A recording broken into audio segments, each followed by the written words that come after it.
Pernah nggak sih kamu mikir kenapa hampir semua aplikasi sekarang gratis? Media sosial gratis, email gratis, maps gratis, bahkan game pun gratis. Pertanyaannya, kalau semuanya gratis, mereka untung dari mana? Jawabannya sederhana, tapi jarang kita sadari.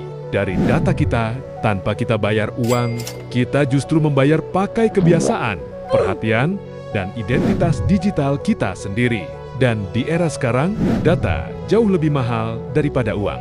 Apa itu data pribadi? Data itu bukan cuma nama dan nomor HP. Data itu termasuk apa yang kamu cari di Google, video apa yang kamu tonton sampai habis, jam tidur kamu, lokasi yang sering kamu datangi, barang yang hampir kamu beli tapi batal, bahkan kata-kata yang sering kamu ketik. Semua itu direkam, disimpan, dianalisis, bukan untuk diserang, tapi untuk dipahami. Karena kalau sebuah sistem mengenal kamu lebih baik dari diri kamu sendiri, maka mengendalikan keputusanmu jadi jauh lebih mudah. Kenapa data lebih mahal dari uang? Uang cuma menunjukkan apa yang kamu beli hari ini, tapi data bisa memprediksi apa yang akan kamu lakukan besok.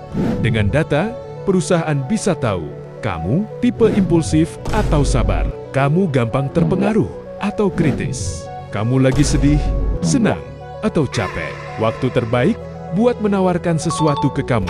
Makanya, iklan sekarang terasa kebetulan banget. Bukan karena kebetulan, tapi karena datamu bekerja. Satu orang mungkin cuma bernilai ribuan rupiah, tapi jutaan data manusia itu bernilai triliunan.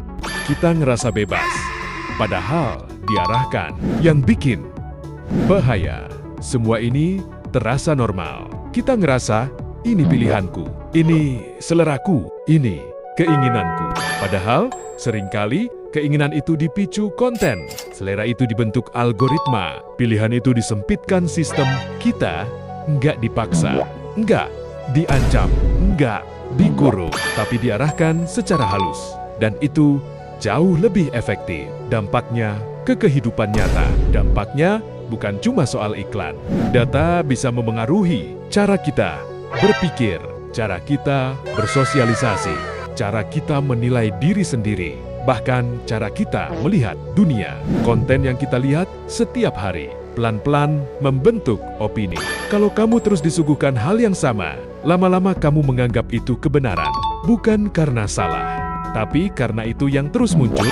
Apakah teknologi jahat? Jawabannya tidak. Teknologi itu Allah. Yang jadi masalah adalah ketidaksadaran kita. Kita klik setuju tanpa membaca. Kita pakai aplikasi tanpa mikir dampaknya. Kita berbagi terlalu banyak, terlalu sering. Bukan karena bodoh, tapi karena nggak pernah diajarin. Di zaman sekarang, uang bisa habis, tapi data bisa digunakan selamanya. Semakin kamu sadar nilai datamu, semakin kamu punya kendali atas hidup digitalmu. Bukan untuk paranoid, bukan untuk anti-teknologi, tapi untuk lebih bijak.